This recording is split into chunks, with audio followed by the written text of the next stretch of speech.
तो आइए दोस्तों, हम लोग देखते हैं, इसको अच्छे से समझते हैं। देखिए, आप ये मैप देख रहे हैं ना, ये दक्षिण भारत का मैप है। तो दक्षिण भारत के मैप में अगर आप यहाँ कर्नाटक में देखो तो यहाँ क्या है, चालुक्य है। और तमिलनाडु में पल्लव है। कर्नाटक में क्या है, चालुक्य है, और तमिलनाडु में क्या है, पल्लव है। उसी प्रकार से अगर आप ये मैप देखते हो ना, अगर आप ये मैप देखते हो अपोजिट वाला, उसका ठीक बगल वाला, तो बगल वाला में आप क्या देखते हो कि यहाँ पर क्या है, ये है राष्ट्रकूट। यहाँ पर है राष्ट्रकूट। तो ये भी कहाँ हो गया, ये भी कर्नाटक में हो गया। और चोल है, ये है तमिलनाडु में। ये कहाँ है, ये है तमिलनाडु में। तो क्या होता है कि जब इस चालुक्य का पतन होता है तो इसके जगह पे राष्ट्रकूट आता है।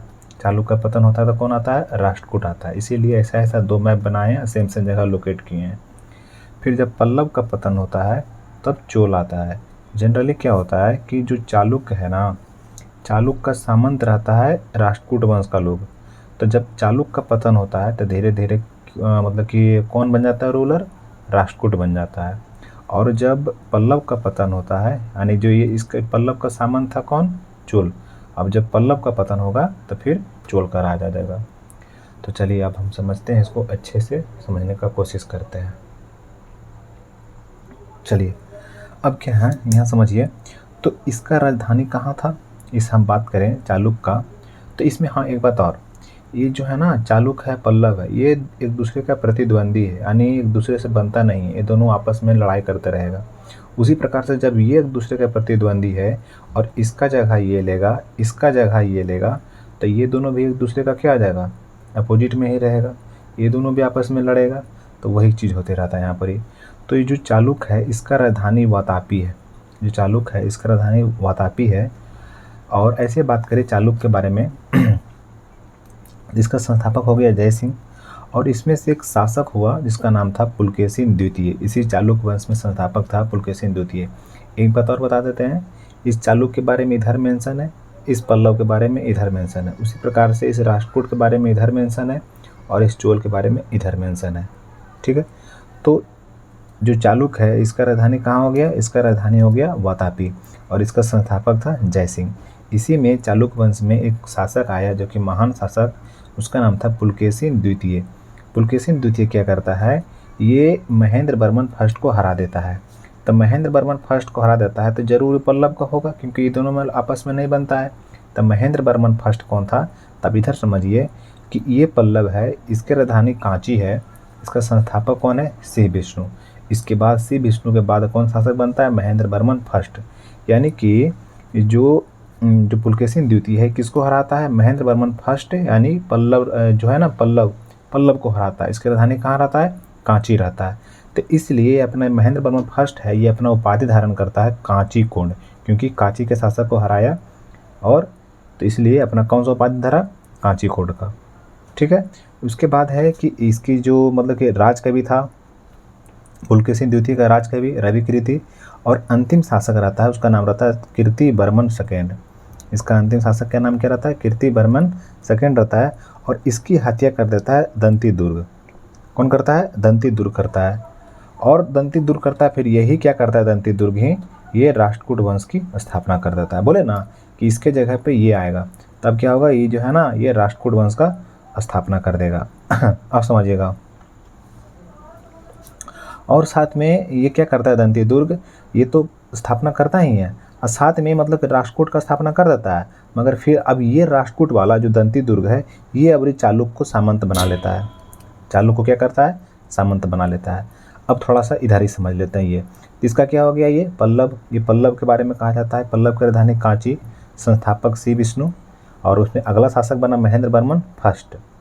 और फिर क्या हुआ, ये जो पुलकेशिन द्वितीय था, पहली बार गया, हरा दिया महेंद्र वर्मन को। ऐसा देखा देखिए में एक बार और गया, अगला बार गया ना तो नरसिंह वर्मन था, उसका नाम क्या था, नरसिंह वर्मन। नरसिंह वर्मन से गया भिड़ने के लिए, नरसिंह वर्मन पुलकेशिन द्वितीय को ही हरा दिया। और फिर यहाँ से हराने के बाद नरसिंह वर्मन जो है यहाँ पर उपाधि धारण करता है वातापी कोंड। क्यों, क्योंकि चालुक्यों की राजधानी कहाँ था, वातापी था। चालुक्यों की राजधानी वातापी है। तो अब नरसिंह जो है, नरसिंह वर्मन है, ये किसको हराया, पुलकेशिन द्वितीय को हरा दिया। तो कौन सा धारण किया उपाधि, वातापी कोंड। पुलकेशिन द्वितीय कौन सा धारा था, ये कांची कोंड रखा था। और नरसिंह वर्मन क्या रखा उपाधि, वातापी कोंड रखा। उसके बाद नरसिंह वर्मन के बाद अगला शासक बना नरसिंह वर्मन टू। इसके बारे में इतना सारा जानकारी अगर अच्छा सा है तो है कि इसका दरबारी कवि जो था वो दंडी था। कौन था, दंडी। और ये रचना किया था दस कुमार चरितम। फिर इसी में अंतिम शासक रहता है पल्लव वंश का, उसका नाम रहता है अपराजित। मगर ये अपराजित रहता है, ये अपराजित को हरा देता है आदित्य फर्स्ट जो कि चोल शासक रहता है। यानी कि पल्लव का स्थान पर कौन आ जाएगा फिर से, अब चोल आ जाएगा। ठीक है, यानी कि चोल शासक कौन रहता है, आदित्य फर्स्ट। किसको हरा देता है, अपराजित को। नाम रहता है अपराजित मगर ये पराजित हो जाता है। ये अंतिम शासक रहता है पल्लवों का।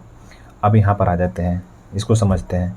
अब इसका प्रतिद्वंदी इससे चलेगा, इसके बीच लड़ाई चलते रहेगा। अब समझते हैं यहाँ पर ये कि क्या था कि दंती दुर्ग क्या था कि चालुक्यों को अपना सामंत बना लिया था, मगर चालुक्य को पूरे तरीक़ा से ख़त्म नहीं किया।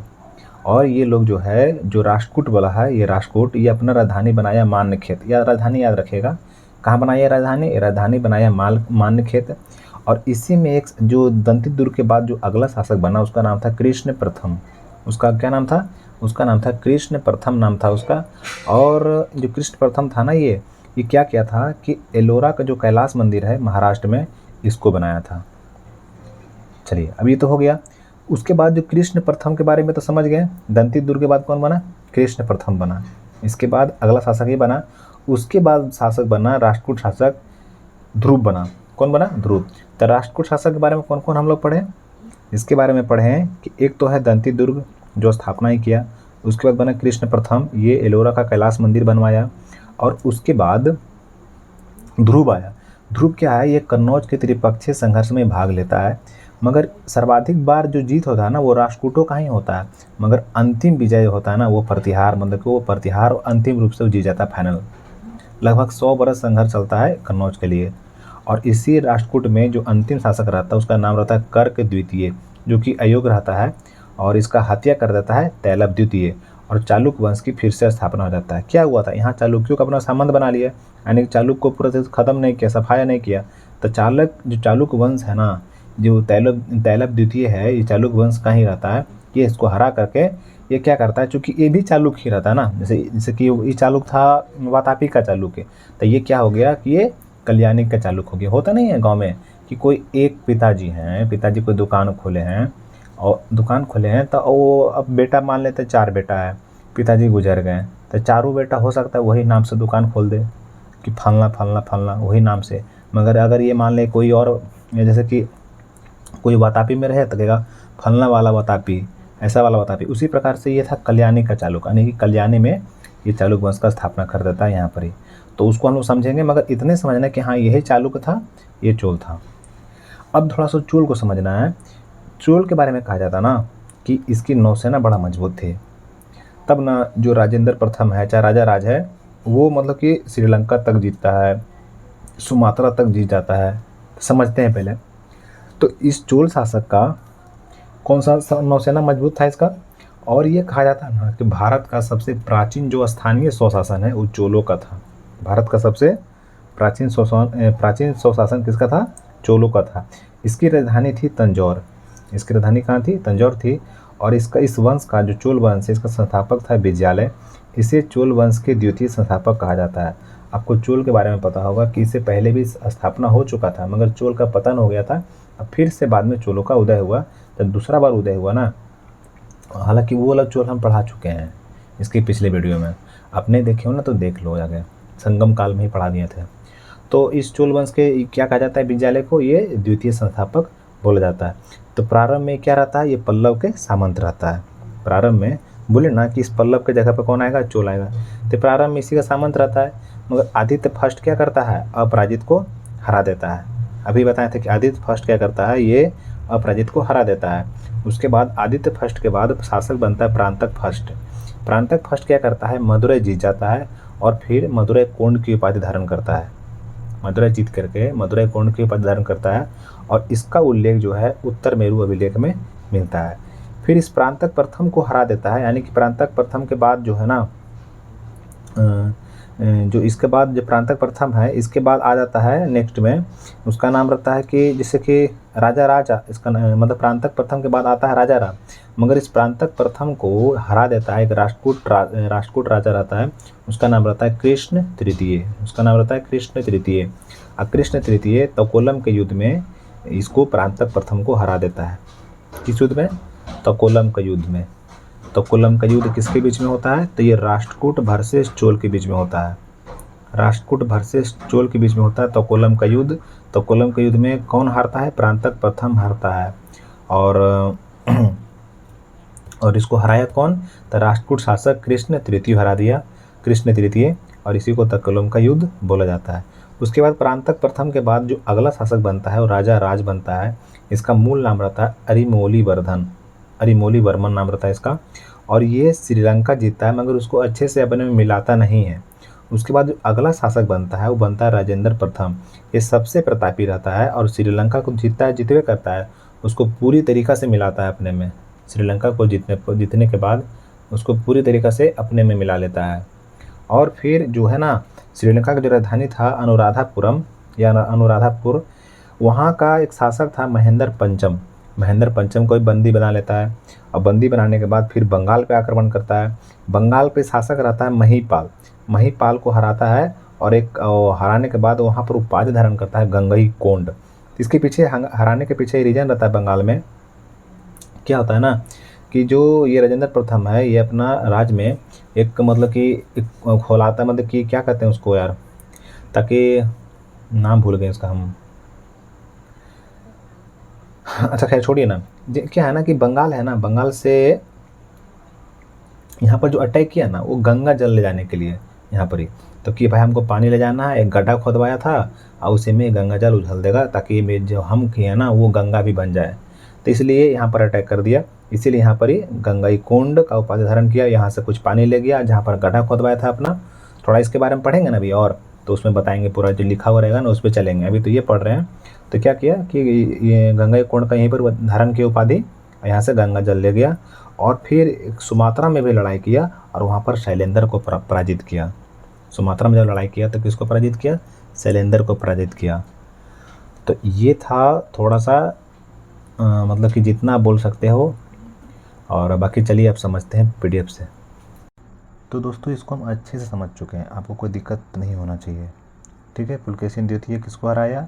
महेंद्र वर्मन प्रथम को हराया।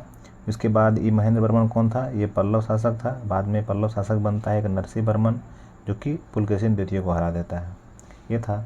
फिर इधर पढ़ रहे थे, उसमें हल्का सा छूट गया था, कट गया था। तो उसमें क्या था कि जैसे कि राजेंद्र प्रथम है, ये क्या था? सबसे प्रतापी था, श्रीलंका को पूरे तरीका जीता। और इसका जो श्रीलंका का राजधानी था अनुराधापुरम, यहाँ का शासक था महेंद्र पंचम, इसको बंदी बना लिया।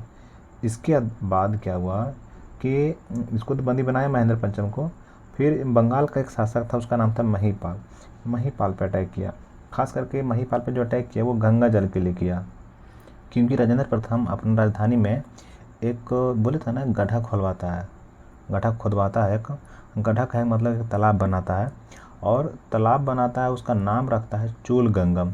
अब चूल गंगम तो नाम रख दिया, उसमें गंगा जी था ही नहीं, गंगा जी का पानी। तो क्या गया, चल गया जोरन लावेले कहाँ मतलब कि वो गंगा जल लाने के चला गया बंगाल, और वहाँ से गया युद्ध करके जीत के वहाँ से पानी लाया, ला करके 1 गैलन पानी लाया, ऐसी चूल गंगम में डाल देता है। तो इसीलिए यहाँ लिखा हुआ कि गंगा जल लेकर के आया राजेंद्र प्रथम, और साथ में ये जो सुमात्रा का शासक था शैलेंद्र, उसको भी ये पराजित करता है। तो ये था। बाकी चलिए चलते हैं पीडीएफ से देखते हैं। तो चालुक्य क्या है ना, चालुक्य के बारे में हम लोग पढ़ रहे थे, और उसमें हम लोग देखे थे कि जो चालुक्य 3 शाखा था। एक था वातापी, जिसको बादामी भी कहते हैं, यही मेन था। बाद में कल्याणी या बेंगी है ना, ये आप नहीं भी पढ़ेगा ना चलेगा, मेन ये है, बट थोड़ा थोड़ा देख लेना इसको भी, थोड़ा एक आँख नज़र से। तो चालुक्य बता चुके हैं, ये बादामी था। ये तीनों चालुक्यों में सबसे पश्चिम में यही था, ये वातापी का। इसका नींव कौन रखा? यही मतलब कि चालुक्य जो है ना वातापी का, जो बोले कि चालुक्य का नींव किसने रखा, तो यही चालुक्य का नींव रखा। तो चलिए अब आगे चलते हैं इस वंश का संस्थापक कौन था? जयसिंह था। ये सब बता चुके हैं सब चीज़। और हाँ, इसी में वातापी में एक महान शासक था जिसका नाम क्या था? पुलकेशिन द्वितीय। और इसके बारे में इसकी महानता का कार्य एहोल अभिलेख में लिखा हुआ। एक काका किया था, एक तो महेंद्र प्रथम को हराया था। महेंद्र प्रथम को हराने के साथ साथ में उत्तर भारत का शासक था कन्नौज का हर्षवर्धन, इसको भी पराजित किया था नर्मदा नदी के पार जाकर के। कौन? पुलकेशिन द्वितीय। और साथ में महेंद्र वर्मन को भी ये हराया था, महेंद्र वर्मन को। अब आगे चलते हैं। ये महेंद्र वर्मन का हो गया ना। और फिर दोबारा आक्रमण किया तो नरसिंह वर्मन को हराया। फिर यहीं पर से वातापी कोण का उपाधि धारण किया। ये तो यही बात हो गया यहाँ पर, ये इसको देख चुके हैं। और फिर ये इन्होंने वातापी में स्थित मल्लिकार्जुन मंदिर के दीवार पर एक अभिलेख खुदवाया। ठीक है। और पुलकेशिन द्वितीय के दरबार में 641 ईस्वी पूर्व में 641 ईस्वी में चीनी यात्री हेनसांग आया था। ये आया था हर्षवर्धन के काल में आया था। तो चूँकि हर्षवर्धन और पुलकेशिन द्वितीय समकालीन है ना, तब ना हर्षवर्धन पे अटैक किया, मतलब कि हर्षवर्धन अटैक किया पुलकेशिन पर, मगर पुलकेशिन हरा दिया, पुलकेशिन द्वितीय हर्षवर्धन को। तो समकालीन था, तो इसके दरबार में आया था। ये लोग क्या था? यात्री था, घूरते रहता था इधर उधर।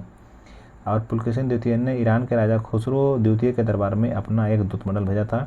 पुलकेशिन द्वितीय का राज कवि क्या था? कीर्तिवर्मन था, रविकृति था, सॉरी यार, रविकृति था। और इस वंश का अंतिम शासक कीर्तिवर्मन द्वितीय था। और इसका हत्या कौन कर दिया? दंती दुर्ग। और इस प्रकार से राष्ट्रकूट वंश का स्थापना हो जाता है। फिर यहाँ पर है ये कल्याणी का चालुक्य है। चलिए इसको समझ ही लेते हैं, कहाँ ये रहेगा। चलिए तो अब इसको समझते हैं, कल्याणी के चालुक्य। तो कल्याणी के चालुक्य के बारे में कहा जाता है कि चालुक्य जो सामंत का जीवन जी रहे थे, जो चालुक्य था ये सामंत का जीवन जी रहे थे। जैसे ही राष्ट्रकूट कमज़ोर हुआ, बताया था ना कि राष्ट्रकूट कमज़ोर होता है, यही गलती रहता है, जो दंती दुर्ग स्थापना करता है और चालुक्य को पूरी तरीके से ख़त्म नहीं करता है।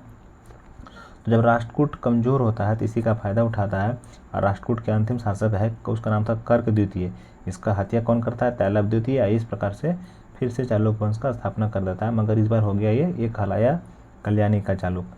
कल्याणी के चालुक्य का संस्थापक तैलव द्वितीय। इसकी राजधानी मानखेत थी। इसकी राजधानी कहाँ थी? मानखेत थी। और आप बताइए, तो राष्ट्रकूट का जो राजधानी कहाँ था? मानखेत ही था।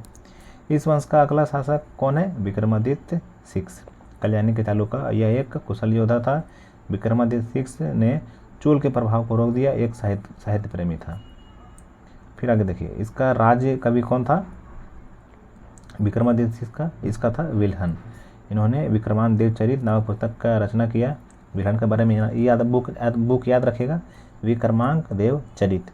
और इसी के दरबार में, विक्रमादित्य सिक्स के दरबार में ही जो मिताक्षरा के लेखक है विज्ञानेश्वर, ये रहते थे।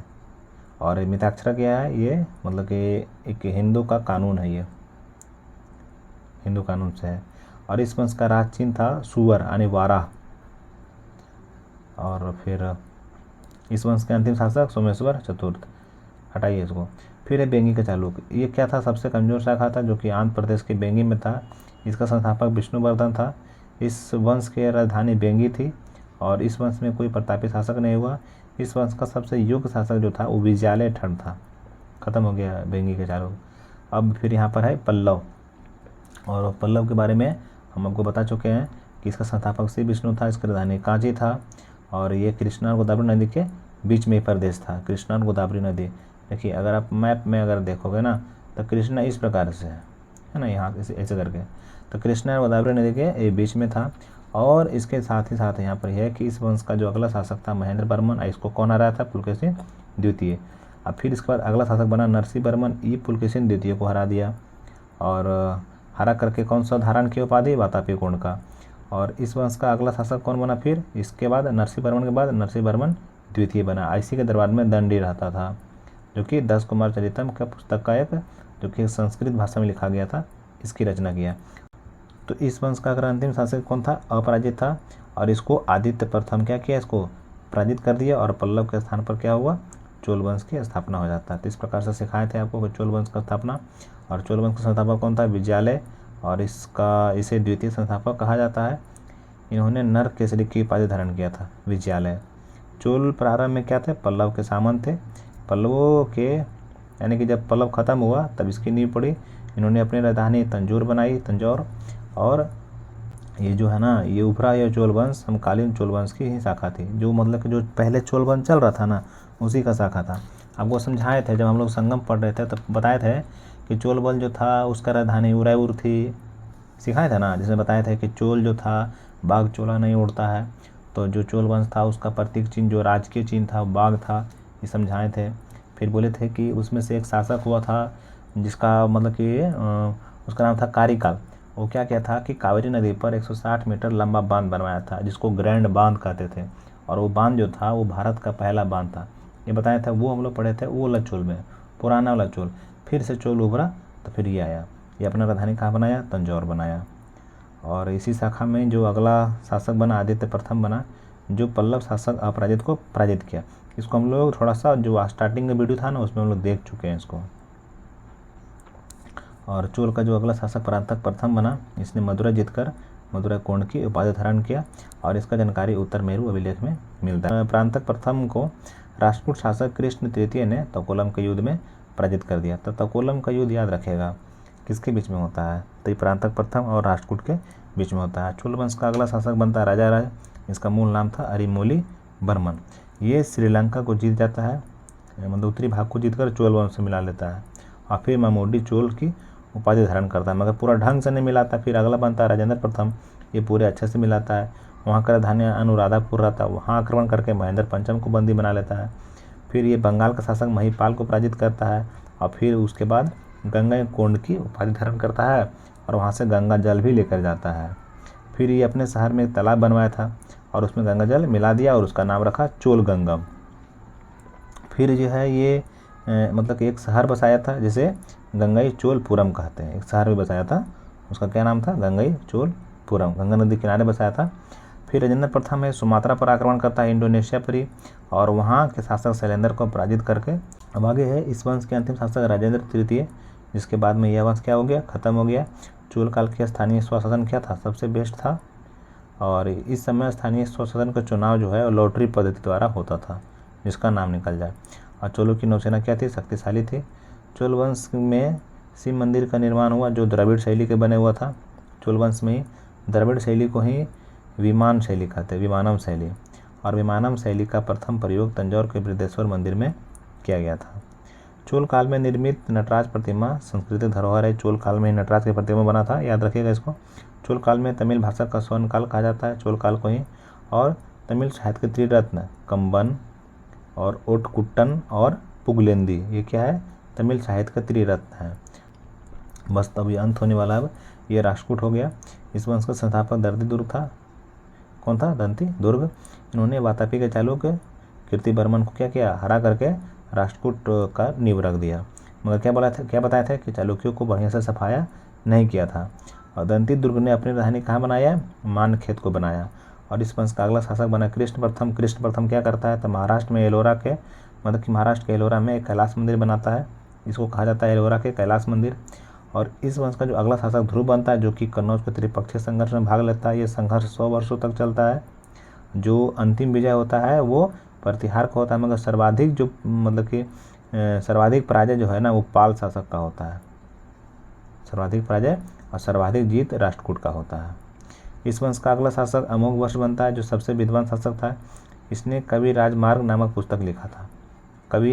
कवि मार्ग नामक पुस्तक कौन लिखा, अमोघ वर्ष। इसके दरबार में कन्नड़ भाषा के तीन विद्वान रहते थे, पन पोन रन। शांति पुराण की रचना पोन द्वारा किया गया था। फिर इस वंश का अगला शासक कृष्ण तृतीय बना। इसने तकोलम के युद्ध में चोल शासक परांतक प्रथम को पराजित कर दिया था। और इस वंश का अंतिम शासक कार्क द्वितीय था, जो एक अयोग्य शासक था। इसकी हत्या तैलव द्वितीय कर दिया। इस प्रकार से चालुक्य वंश की स्थापना पुनः कर दिया। तैलव द्वितीय का जो चालुक्य वंश है वो कल्याणी का चालुक्य कहलाया। और हम लोग कल्याणी का चालुक्य पढ़ चुके हैं। तो ये दोस्तों ख़त्म हो गया। इसको हम लोग अच्छे से समझने का कोशिश किए हैं, और अब जो भी छोटा छोटा बचा हुआ है उसको हम लोग अब बाद में देखेंगे। वीडियो में इतना ही है, मिलते हैं अगले वीडियो में।